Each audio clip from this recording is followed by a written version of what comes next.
At 7:18 on a Thursday morning, my son placed a $214,000 debt on my kitchen table and told me it belonged to his wife.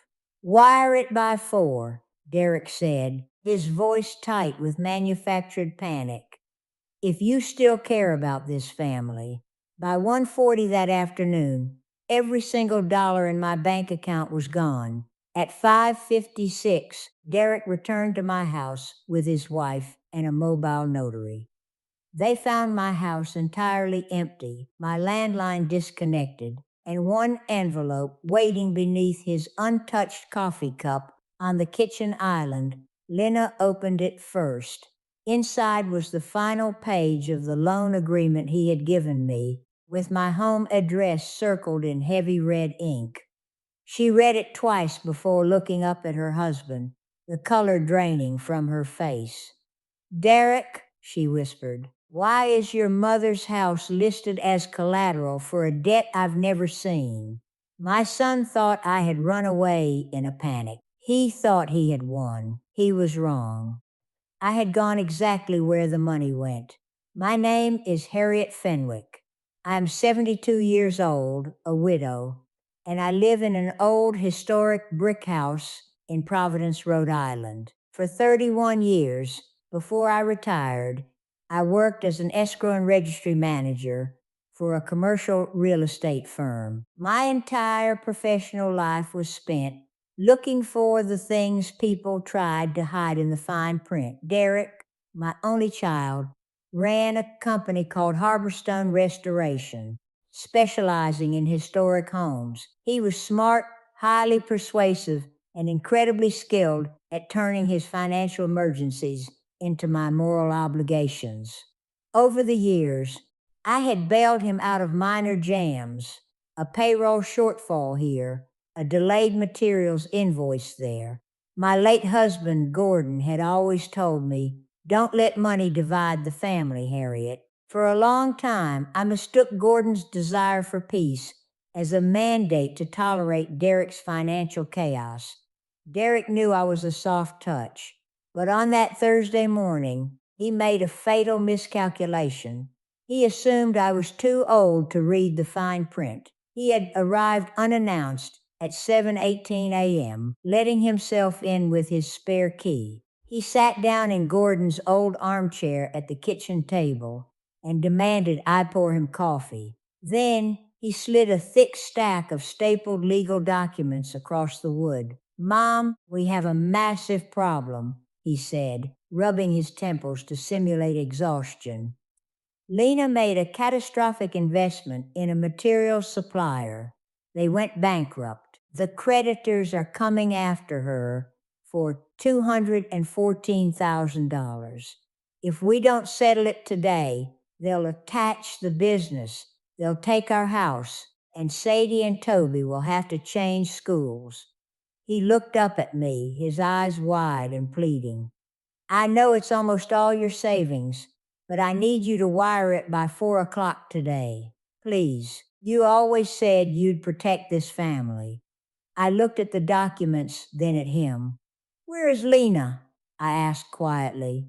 Why isn't she here? She's too ashamed to face you, Derek said quickly. She's at home with the kids, completely falling apart. I knew immediately that was a lie. Lena wasn't there because Derek didn't want her to see the paperwork. I picked up my reading glasses, letting them hang on their silver chain, and slowly turned the pages. I didn't read the dramatic summary on page 1. I flipped straight to the exhibits and the addendums. It took me less than 3 minutes to find 3 impossible discrepancies. First, the beneficiary of the wire transfer wasn't a creditor or bankruptcy court. The routing number belonged to an escrow account registered to Harborstone Restoration. Second, hidden in Exhibit C, under the Asset Guarantee section, was a highly specific parcel ID and lot number. It was the exact registry description of my brick house in Providence. And third was the signature. On the final page, supposedly authorizing the guarantee, was my signature in blue ink, but I hadn't signed it. I stared at the loop of the H and the sharp tail of the K. Above the E, there was a tiny microscopic stray dot of ink. I recognized that stray dot. 3 years ago, when Gordon was entering hospice care, I had signed a mountain of medical directives on a clipboard while standing in a moving elevator. My pen had skipped, leaving that exact dot. Derek had kept a copy of those medical files. He hadn't just forged my signature, he had digitally cloned it. I closed the folder and looked at my son. I didn't throw the coffee in his face. I didn't scream. If this is Lena's debt, I asked mildly, why is my house listed in the collateral addendum on the last page? Derek didn't miss a beat. He reached over, flipped the page back, and waved his hand dismissively. It's boilerplate language, Mom. Standard template the lawyers use. It doesn't mean anything. The loan is unsecured. He really believed I was a senile old woman who didn't understand how digital contracts worked. All right, I said, offering him a small, reassuring smile. I'll go to the bank and wire it before 4. As soon as his car pulled out of my driveway, I locked the deadbolt. I picked up my phone and called Dana Whitcomb, a ruthless estate lawyer who had worked with my firm decades ago. I told her what Derek had just placed on my table. Harriet, Dana said sharply, do not let him know you suspect anything until we lock down the perimeter. I drove straight to my bank and bypassed the tellers, walking directly into the office of Claudia Reese, the senior elder fraud investigator. I showed her the cloned signature and the forged collateral clause. Claudia pulled up my account access logs. Within 30 seconds, she found 2 unauthorized login attempts to my online banking portal from an IP address registered to the Harborstone Restoration Office. He's trying to verify your balances, Claudia said grimly. Close it, I told her. Under Claudia's supervision, I opened a new, highly restricted protective account. I transferred every single penny of my savings into it. We locked my online banking access completely. From that moment on, any transaction over $500 required my physical presence in the branch and a secondary verbal password. Meanwhile, Dana was moving on the real estate front. She filed an emergency alert with the Providence Registry of Deeds, flagging my property for fraudulent conveyance, and submitted a formal notice of dispute against any guarantees bearing my name. When Claudia refreshed my old account screen, the balance read $0, exactly what Derek wanted to see. But the money was entirely out of his reach. By 3 o'clock, Dana had arranged for me to stay in a small furnished apartment above a used bookstore in the historic district. I packed 1 suitcase, my medications, and a folder containing Gordon's original hospice paperwork. I left my house completely dark. I left the final page of Derek's forged contract on the kitchen island. I drew a thick red circle around the address of my house.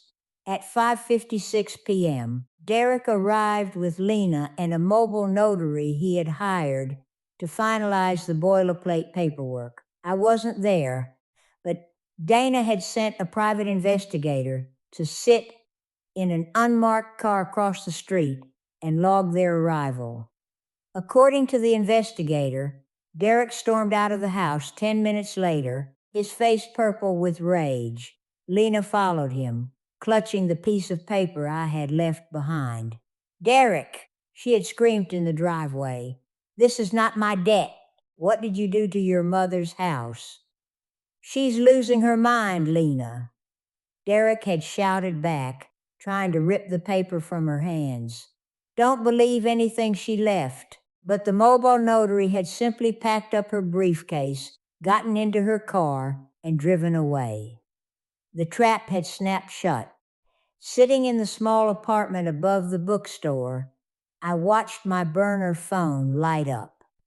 Derek was calling the temporary number Dana had provided to him via email. I pressed record, perfectly legal in Rhode Island with one-party consent, and answered.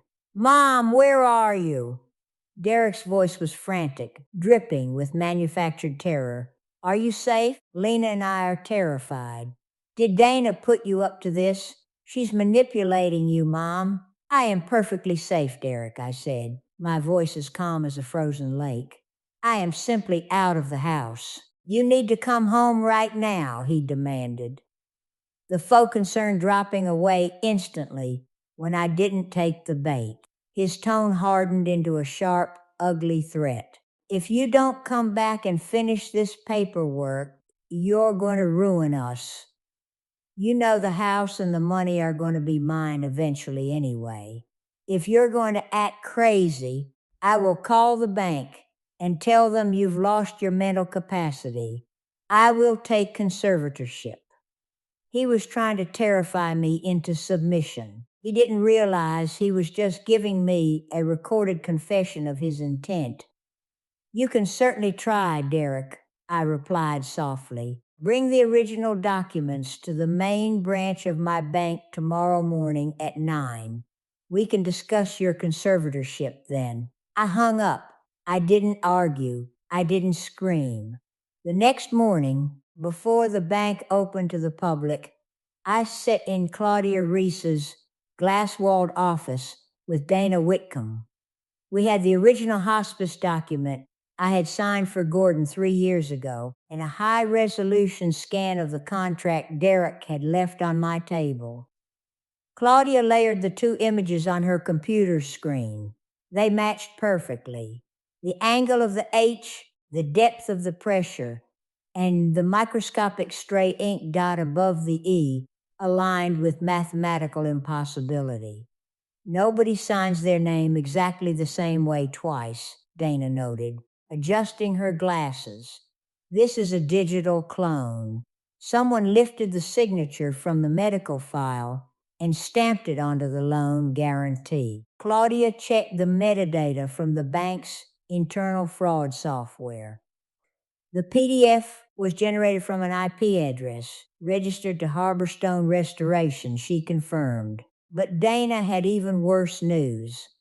The registry alert she had placed the day before had tripped twice in the night. Derek wasn't just trying to extract the $214,000 in cash, Dana explained, pulling up a printout. He submitted an application for a home equity line of credit using your house as collateral.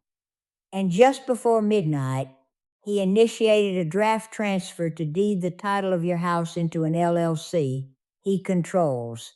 Neither transaction went through because of the fraud alerts, but he was preparing to bleed you entirely dry. My chest tightened, but not for myself. I thought of 13-year-old Sadie and 9-year-old Toby. If Derek was willing to steal his own mother's home, what was he doing to his wife and children? As if on cue, an email chimed on my tablet. It was from a generic student account. "Grandma, it's Sadie," the email read. "I'm in the school library. Dad is screaming at Mom. He took her purse and her folders. She's crying.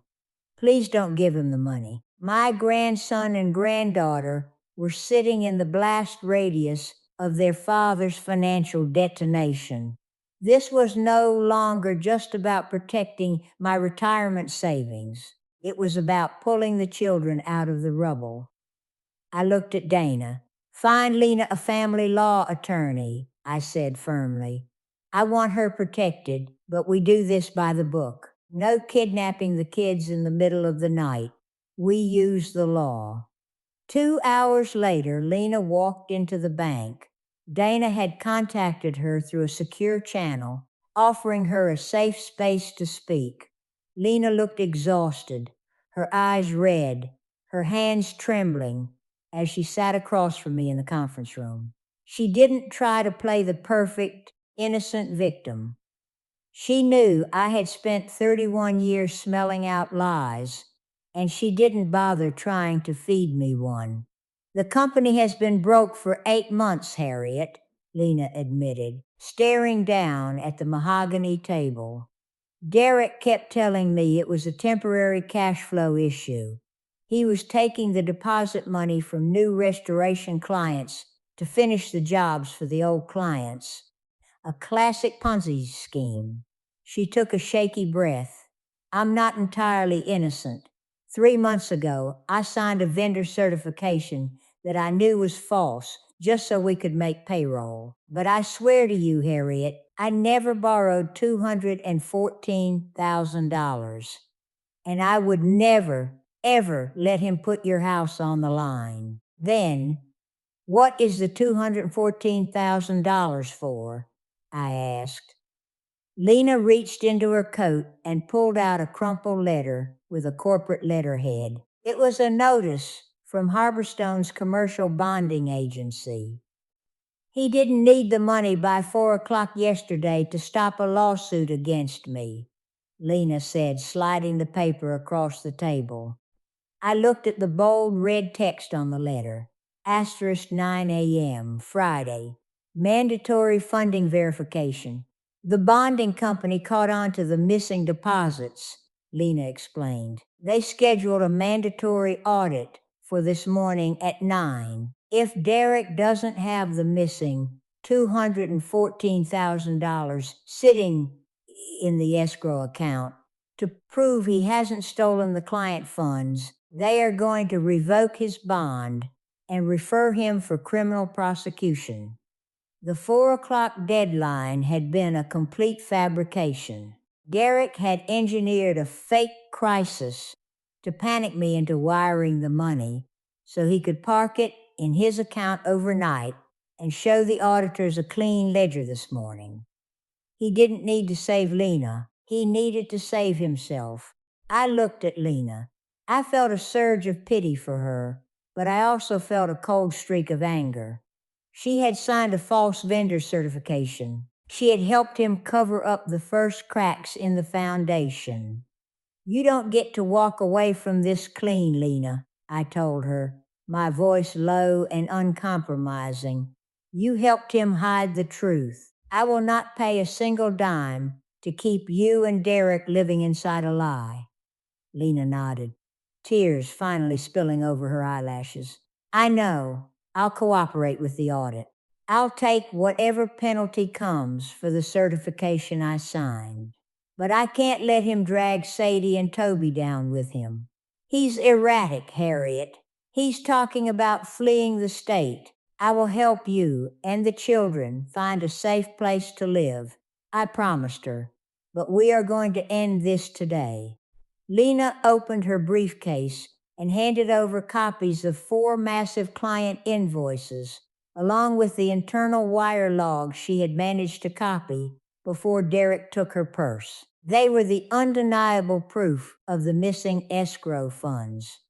Derek had been robbing Peter to pay Paul, and he had run out of Peter's. I pulled my burner phone from my purse and dialed Derek's number.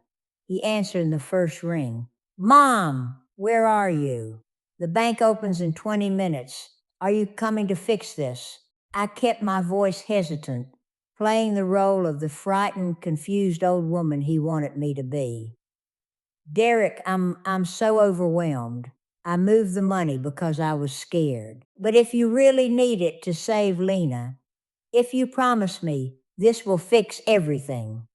It will, Mom, he said smoothly, the arrogance returning to his voice. He thought he had me back on the hook. Just come to the main branch. Bring your ID. We'll transfer the funds back to my escrow account, and the nightmare will be over. I need to see the original documents, Derek, I said timidly. The ones you brought to the house. I need to know it's real. I have them right here in my briefcase, he promised. 9 o'clock. Don't be late. He hung up, entirely convinced he had won. He believed the pressure of family duty had finally broken my resolve. He thought he was walking into a routine wire transfer with a compliant, terrified mother. He had no idea that Dana Whitcomb, Claudia Reese Lena, and a senior representative from the commercial bonding agency were already sitting in the main conference room, waiting for him. At exactly 9 o'clock, Derek strode through the glass doors of the bank. He was wearing a sharp suit, carrying a leather briefcase, projecting total control. When the teller directed him to conference room B, he pushed the door open with a confident smile. The smile evaporated the second he saw the room. I was sitting at the head of the table. Dana was on my right. Claudia was on my left. Lena sat at the far end, refusing to look at him, and beside her sat a man Derek immediately recognized, the senior auditor from the bonding agency. Derek froze in the doorway, his hand gripping the brass handle.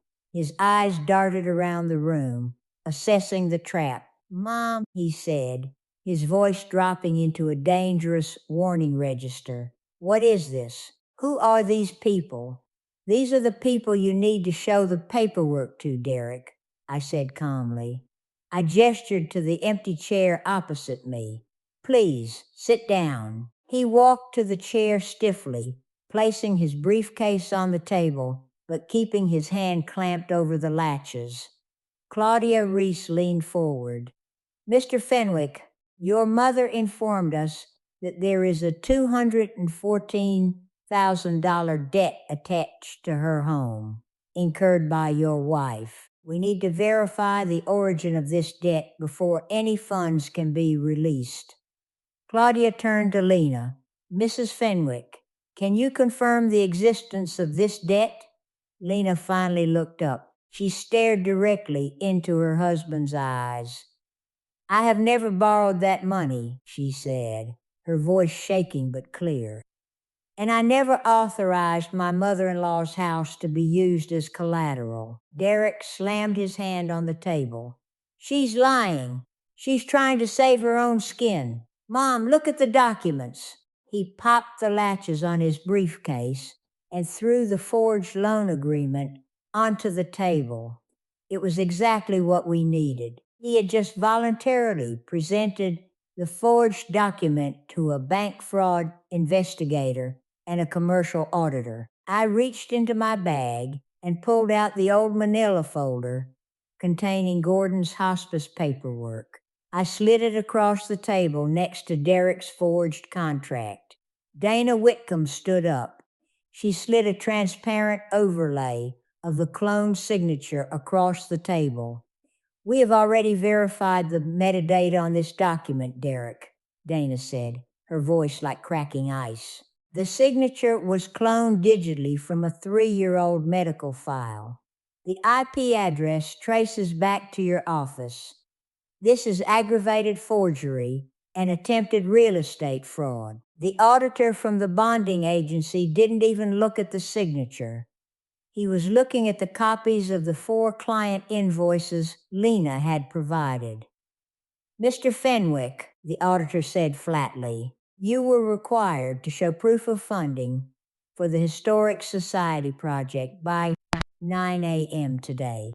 According to these logs, those funds were diverted to pay off the harbor renovation project. You have misappropriated over $200,000 of client escrow." Derek was cornered. The walls of his elaborate, arrogant construction had completely collapsed. But instead of apologizing, instead of showing a shred of remorse, he lashed out. He pointed a shaking finger at Lena. "You ungrateful bitch. I did everything to give you the life you wanted." Then he turned on me. The mask of the loving son was entirely gone, replaced by a vicious, snarling entitlement. "And you'd rather sit here with a bunch of strangers and watch your own son burn than lift a finger to help. I was trying to save the company. I was keeping this family alive."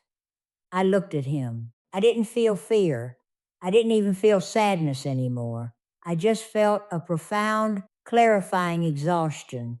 You were not keeping this family alive, Derek, I said, my voice cutting through his shouting. You mortgaged everyone in this family to keep yourself alive. You used my name. You used your wife's reputation. You used your children's future as a threat. Claudia pressed a button on the conference phone. The bank officially denies the loan request. She stated for the recording, the credit lines attached to Harriet Fenwick are permanently frozen. This file is being transferred to the Federal Fraud Division. The auditor stood up. Harborstone Restoration's bond is revoked, effective immediately. Expect our legal team at your office by noon.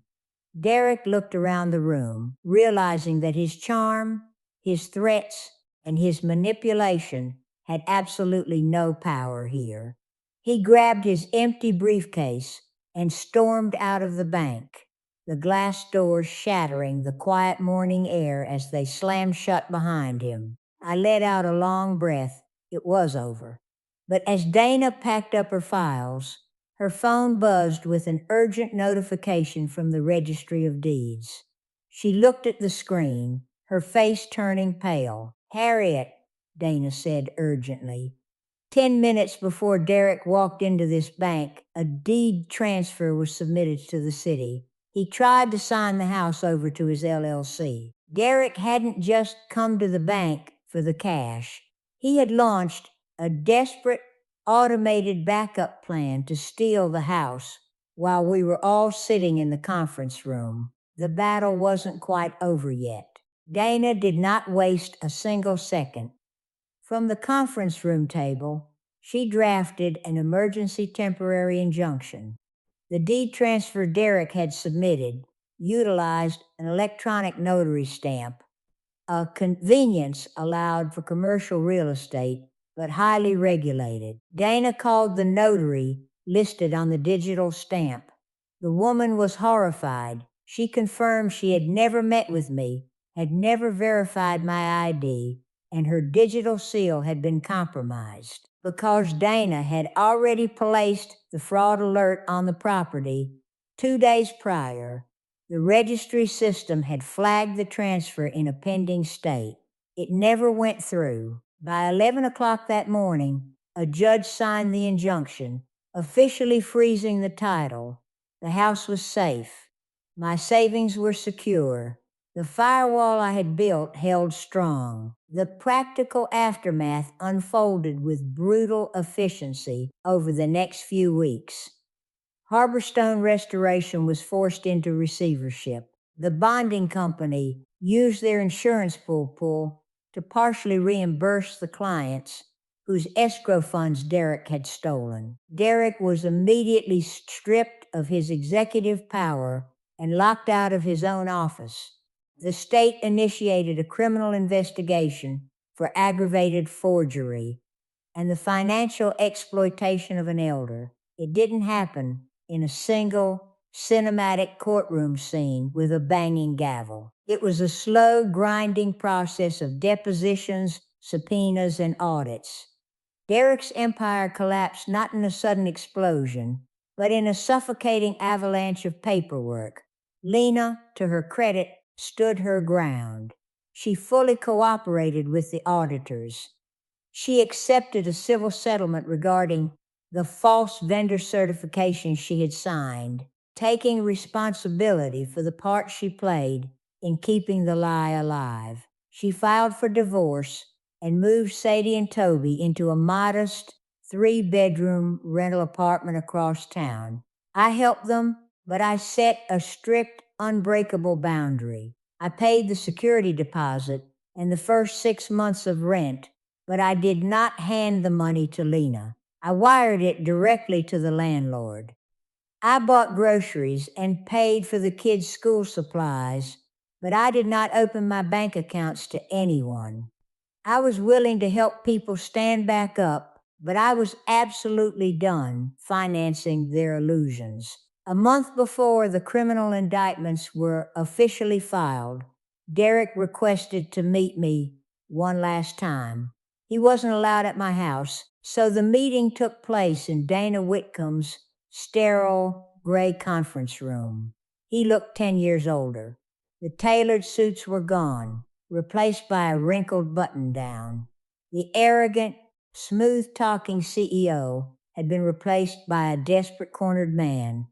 He sat across from me, his hands shaking slightly. He didn't offer a genuine apology. Even at the bitter end, he couldn't take full responsibility. "You destroyed my life, Mom," he said, his voice hollow. "You threw your own son to the wolves to save a brick house." I looked at him. I didn't feel the urge to cry anymore. I just felt a profound sorrow for the man he had chosen to become. "I didn't abandon you, Derek," I said softly. "I just stopped paying the bills so you would never have to face the consequences of your own actions. You threw yourself to the wolves the moment you decided my signature was yours to forge." He stared at the table. "Will you ever forgive me?" I thought about the question. I thought about the fake debt, the clone signature, the threats to put me in a conservatorship, and the terror in my granddaughter's email. "Forgiveness might come later, Derek," I told him honestly. "But access to my money, my house, and my life will not return. That door is closed permanently." I stood up and walked out of the conference room, leaving him alone with his lawyer. 6 months later, life had settled into a new, quiet rhythm. I was back in my historic brick house in Providence. The locks had been changed. The security system was upgraded. My title held a permanent, unremovable fraud alert that required my physical thumbprint to alter. Lena was working part-time at a local bakery and taking evening classes in financial management. She was struggling, but she was honest, and the heavy, toxic tension that used to surround her was gone. Sadie and Toby came to visit me every weekend. We baked. We read books in the sunroom. They were kids again, free from the crushing weight of their father's financial manipulation. On a bright Tuesday afternoon, I was at the local community center. I had started hosting a free 1-hour seminar once a month for senior citizens in my neighborhood. The topic was simple: read before you sign. I taught them how to look for hidden collateral clauses, how to lock their digital access, and how to spot the signs of financial coercion from family members. I wasn't running a massive nonprofit. I was just using my 31 years of experience to make sure nobody in my town fell for the same trap I almost did. When the seminar ended, Sadie, who had come to help me hand out flyers, helped me pack up my folders. She looked at me, her young face thoughtful. "Grandma," she asked quietly, "how did you know Dad was lying that morning? How did you know the papers were fake?" I smiled, picking up my reading glasses by their silver chain. "I didn't know everything, sweetheart," I told her, putting the folders into my bag. "I just read the part he thought a grandmother would skip." I zipped my bag closed and held the door open for my granddaughter. We walked out into the crisp afternoon air, and for the first time in years, I knew, with absolute certainty, that the ground beneath my feet and the house waiting for me belonged entirely to me.